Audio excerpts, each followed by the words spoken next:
بسم الله الرحمن الرحيم. السلام عليكم ورحمة الله وبركاته. آه معلومة بسيطة عن برج القوس، ودول من 22 11 إلى تقريبا حاجة وعشرين برضو ديسمبر. المهم فدول برج القوس.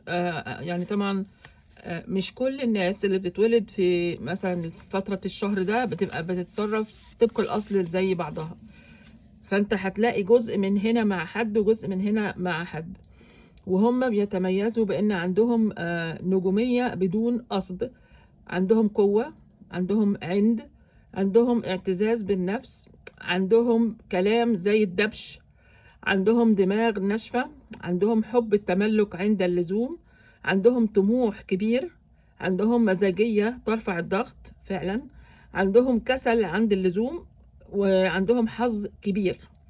واما ان انت تاخده زي ما هو بالكامل او تتركه، وربنا يهدينا جميعا.